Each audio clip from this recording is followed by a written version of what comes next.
Yo, what's up, everybody? It's your boy. Do the John. Do the John. Do the John. And I am back with another one for you guys today. This is 9 times the world was almost destroyed. Oh boy.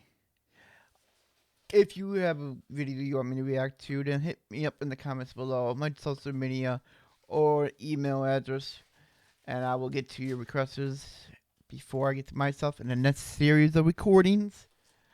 If you like the content, hit that sub button if you haven't already. Hit the notification bell to let you know, so you know when I post a video for you guys, and hit that like button. Let's get into it, and let's see how many times the world almost got destroyed.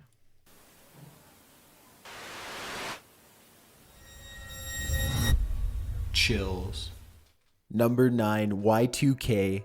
In 1999, a potential computer glitch threatened to end every electronic system in the world.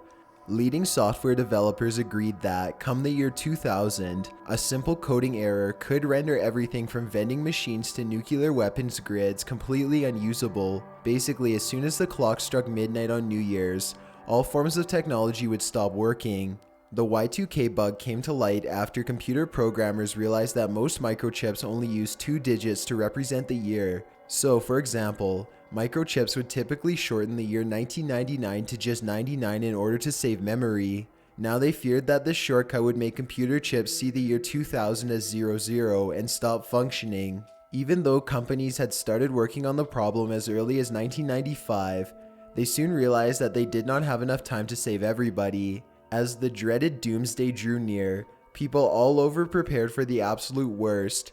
While some laughed it off as a hoax, many started to stockpile food, water, weapons, and ammunition in huge underground bunkers or inside of gated communities that were far away from society. The major debate was whether you should let your neighbor in and share your resources with them after Y2K happened, or whether you should shoot everyone that comes onto your property instead. Citizens weren't the only ones worried about riots and bloodshed.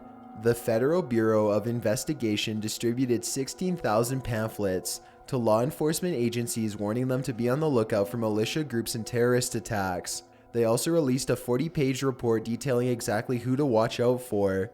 Meanwhile, the Chamber of Commerce worried about a complete economic meltdown that would happen when people withdrew all of their money from the banks at once. In the end, Y2K did cause some damage, but nothing like what people were expecting. 3 of Japan's nuclear power plants malfunctioned and 3 more nuclear power plants in South Carolina, Georgia, and Pennsylvania all shut down too, though the US government wouldn't admit that it was from Y2K. In total, the United States government spent about $9 billion to correct the problem, and non-government companies spent an additional $91 billion more to fix it themselves. Still, no one who lived through the Y2K scare will ever forget the time when they seriously had to consider shooting their neighbor. Number 8. Thank God I was still a kid at that time. Oh my God. The Korean War. In the 1950s, Korea was split into 2 by a brutal civil war between the North and the South. Without getting too much into it, North Korea invaded South Korea in 1950 and other superpowers started to get involved. North Korea was backed by the Soviet Union and China, and South Korea was backed by the United States. It almost went nuclear. That's because General MacArthur had some extremely risky defensive plans. If the 200,000 Chinese troops marched over the South Korean border to invade, he intended to use nuclear weapons against them. All of this was far from just talk. President Truman sent no less than 9 atomic bombs to the military for MacArthur to use however the general deemed fit. By the time they arrived, however, the war was already over. This was all kept a secret until the information was declassified just 6 years ago. Who knows what the consequences would have been if the United States had attacked Chinese troops with nuclear weapons. Man, right? It would have probably triggered World War III and possibly spelled the end of the world. Number 7. The Comet of 1883. For 2 August nights in a row in the late 1800s, astronomer Jose Baunilla recorded a strange series of sightings. Using a special telescope in his small Mexican observatory, Jose claims to have seen about 450 mysterious objects streak across the night sky. The picture he took has been called everything from a UFO to a speck of dust, but now researchers think he could have been witnessing an event that nearly ended the world. Using modern technology, a research team from the National Autonomous University of Mexico believes Jose observed the freshly broken up pieces of a comet large enough to destroy all life on Earth. According to their calculations, the 450 objects that Jose saw were between 150 and 2,500 feet wide each, and they narrowly avoided Earth by as little as 335 miles. If all of the pieces were still together, and if its path was slightly different, the impact would have been worse than the comet that wiped out the dinosaurs. Critics quickly point out that no other astronomers saw the comet shower on those days, but the University of Mexico research team has an answer for that. Apparently, the Earth's orbit can affect what you see in space. In other words, the comet shower was so close to Earth that you had to be in a perfect line with the sun to see it, or else it would look like nothing was there. Under this theory, Jose's small observatory just happened to be in the perfect spot to observe the world almost ending. Number 6, the Carrington Event. On one summer day in 1859, the surface of the sun erupted with the force of 10 billion atomic bombs. This radioactive explosion, otherwise known as a solar flare, sent massive amounts of energy from the sun directly to the Earth, and no one would be the same after. The Carrington Event was so bad that it jammed electronics equipment all over the world, but the magnetic energy didn't just cause the equipment to simply fail, it made sparks and flames shoot out. One telegraph operator in Washington, D.C. was severely injured after a bolt of fire struck him in the middle of his forehead. Even the telegraph paper itself would literally explode due to a chemical reaction. Meanwhile, entire countries around the world were left unable to properly communicate. After a number of days, Boston telegraph workers discovered there was so much electricity in the air that they could take the batteries out of their machines and still send messages all the way to Portland, Maine. Nobody knew if the Earth was permanently changed now or what would happen next. As if worldwide equipment malfunctions weren't enough, the solar flares also put on a sinister light show that was seen by almost every country in the world. During this time, the night sky took on a solid blood red color that was so intense, many people thought that the next neighborhood over had to have caught fire. It was so bright outside that birds began to chirp and people started to go to their jobs in the middle of the night. Absolutely no one knew what was going on except for one man named Richard Carrington. On the day the chaos all started, the English astronomer was looking through a special type of telescope when he noticed a cluster of huge white explosions on the sun that went on for 5 minutes. Hours later, the mayhem began. He made the connection between these two events and has been credited with discovering the solar flare phenomenon ever since. Modern scientists predict a 12% chance of a Carrington-like event happening on Earth within the next 10 years. Number 5, the 2012 solar storm. Just 4 years ago in 2012, something even worse than the Carrington Event nearly happened. Instead of solar flares, this time a huge explosion on the sun spit out piping hot plasma into space. This form of plasma is much more powerful than normal solar flares and would have severely damaged everything you own.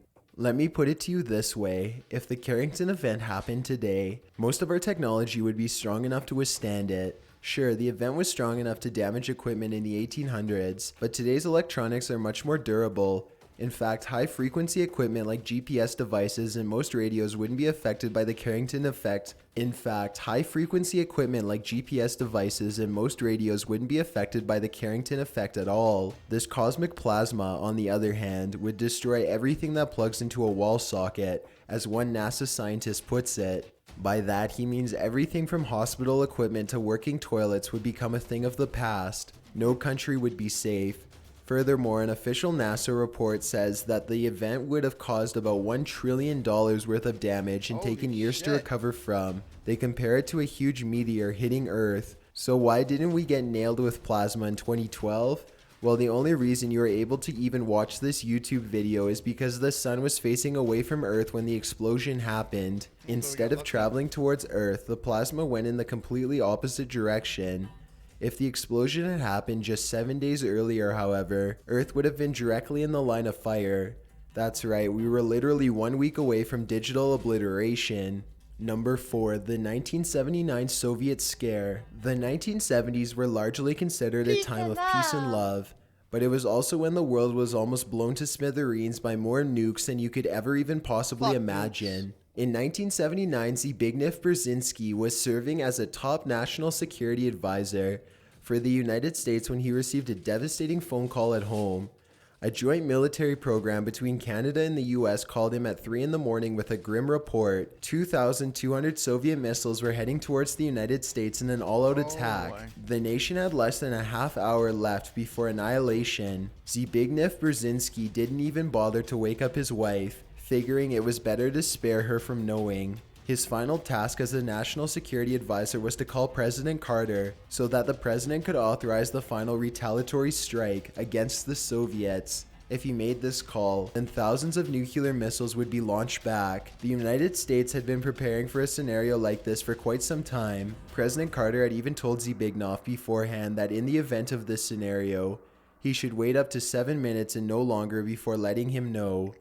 Minutes before dialing the president, Zbigniew decided to double-check the warning first. Apparently, no other military outposts were picking up the alleged attack on their radars. It was a false alarm. As it turns out, the scare happened after a worker accidentally booted up a training program that simulated a Russian nuclear attack on America. This computer was hooked up to the nation's defensive network grid, where it was then perceived as a real threat. Oh, man. The rush of relief that Zbigniew felt must have been beyond measure. If the United States had mistakenly launched thousands of atomic bombs at Soviet Russia, then the nuclear fallout not only would have destroyed the two countries, but it would have covered the entire Earth.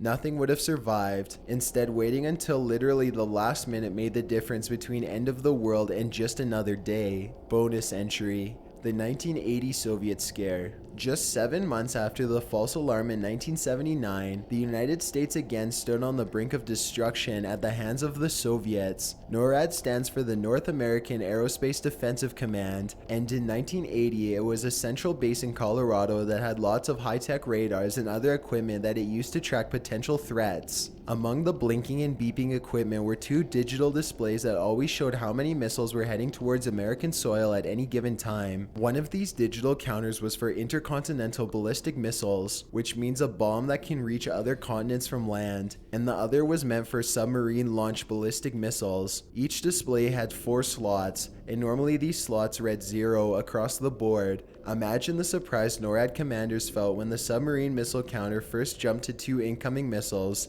and then again all the way up to 200. The Soviets were at it once more. NORAD relayed this information to the Strategic Air Force Command. Moments later, the country's top bomber pilots were starting their engines, ready for takeoff, and for World War III. As it turns out, however, the digital display on the counter had malfunctioned and displayed 220 incoming missiles after a simple microchip malfunctioned. Fortunately, President Carter remained calm and didn't send America into an all-out war. Nonetheless, situations like this really illustrates how easy the world can come to an end, and how important a president's judgment can be during a time of national crisis. Number 3, the 1995 American Scare. The United States isn't the only country to receive its fair share of false alarms and nuclear scares. In 1995, Russian President Boris Yeltsin received a warning from his early warning radar network, saying that the Americans had launched a nuke off the coast of Norway. Now it was heading towards Russia and the end was near. Advisors placed a suitcase in front of Yeltsin. If he pressed the button inside, it would mean that he gives his permission to launch a nuclear strike on America as revenge. There were 2 other suitcases. One was given to the defense minister, the other to the chief of the general staff. All 3 men were required to give their approval for the launch to go into effect. They had less than 8 minutes to decide what to do. Meanwhile, commanders and their crew had already been ordered into nuclear submarines and were now at the ready. As the communist nation anxiously awaited the final launch orders, the American rocket mysteriously sank into the ocean. It seemed as if nuclear attack was over as quickly as it began. Hours later, the Russians learned that this had not been missiles at all, but rather a research rocket that had been launched into the sky to study the Northern Lights weather phenomenon. Even more embracingly, Russia had been given a heads up by the researchers weeks in advance, yet no one in the early warning radar network had been told. As a result, the end of the world could have come as the result of a simple weather experiment gone wrong. Number 2, the flu panic. In 1918, literally 1/3 of the world's population caught the flu. This wasn't just any ordinary flu though. This was a superbug that caused massive casualties. The first wave of sickness struck in spring. For 6 months, the disease spread throughout the United States, Europe, and to a lesser extent in Asia. Although a lot of people were getting sick, Not too many people died during this first wave. The world just thought it was a freak accident and that it would never happen again and collectively shrugged their shoulders. When the second wave hit later that year, it was much worse. From September to November, the virus returned and spread to the rest of the world. This time, every single nation on Earth was infected. There was literally nowhere to run. Whereas most flu viruses kill less than 0.1% of those they infect, this virus had a much higher 2.5% fatality rate. It didn't matter if you were the healthiest person in your entire family, it could still easily kill you. In fact, half of the people who died were between the ages of 20 and 40, and most of them were perfectly healthy beforehand. In total, the bug killed 20 times more people between the ages of 15 to 34 than any other flu had before. A third and final wave struck in early 1919. Though this outbreak was much smaller and only affected certain nations, still by then the damage was done. Out of a world population of 1.8 billion, over 600,000 had contracted the disease. When it was all over, 50 million people had lost their lives. If this doesn't seem like a lot of deaths to you, just imagine being alive during this time and hearing of a virus that hit literally everywhere in the world. Imagine seeing everyone you loved getting sick from a virus so strong that it could survive in any temperature, any environment, and any season. It certainly felt like the world was coming to an end at the time. Now scientists have identified 4 types of flu viruses: type A, type B, type C, and type D. A and B are serious. C is more like a cold virus, and D is a type of flu that usually only affects cattle. The superbug that struck in 1918 was so strong, traces of its DNA has been found in nearly every influenza type A outbreak ever since. That's how effective it was. This virus was such a menace that it wasn't replaced by a different type of flu strand until the 1950s. Scientists have no idea why the 1918 virus was able to spread so rapidly, or why it came in 3 massive waves to take over the world. If a similar outbreak were to happen again today, even all of our modern technology would not be able to completely stop it. Scientists think that a new outbreak of this virus would still most likely kill more than 100 million people throughout the world, and if the virus were to ever evolve into something stronger, we might not be so lucky next time. Before we get to number 1, if you've ever been curious as to what I look like in real life, then follow me. Trading ships arrived at a seaport in Italy. The crew inside were mostly dead, but those still alive seemed more like wounded animals more than men. They boiled with fever, vomited from food, and screamed in pain. Worst of all, huge boils covered their skin, not red, but pure black, constantly oozing blood and pus. Italy quickly cast the ships back to sea, but by then it was already too late. The plague had arrived. The disease had actually already been around for decades before reaching Europe. It started in the Mongolian desert sometime in the 1320s and then spread in all directions until it eventually reached China. Once China began to heavily trade with Europe and other countries, the disease spread even further. In the early plague stages, you burn with fever, your limbs ache, and you can hardly move from fatigue. A short time later, your neck, groin, and armpits all swell miserably and turn black. You start to vomit blood as you become hysteric and go insane. Death comes in less than 1 week when the glands inside of your swollen neck finally burst open. In just 5 years, by 1351, every single European nation was infected. Corpses piled high in the streets and mixed in with the sick. Plague doctors walked amongst the dying crowd. They wore thick robes and huge masks that were shaped like a bird's head. Inside the beak of the mask were herbs and perfumes, which plague doctors thought would work as an air filtration system in addition to easing the rotting stench. They also had a long stick to push patients away if they tried to get too close. Meanwhile, the wealthy died in agony in their own homes instead of on the streets, slowly rotting behind closed doors. Soon, so many people died that individual burials no longer became an option. Instead, mass graves were dug and filled with a thin layer of topsoil. At one point, the Pope even ordained the Rhone River so that the dead could be thrown in and still go to heaven. Meanwhile, the Pope himself survived the plague by sitting between 2 huge fires in his home. At one point, winter fell and it looked like the plague was at an end. In truth, it was only temporarily delayed as plague-bearing fleas died from cold weather, and plague-infected rats hid wherever was warm. When the spring weather resumed, so did the plague. By the early 1350s, The plague had effectively run its course in Europe. No less than 25 million people painfully died, which was 1/3 of the European population at the time. Throughout the rest of the world, the plague killed an additional 75 million more. Although these numbers might not necessarily indicate the immediate end of the world, as you lay dying from black boils and threw up blood, it was certainly the end of yours.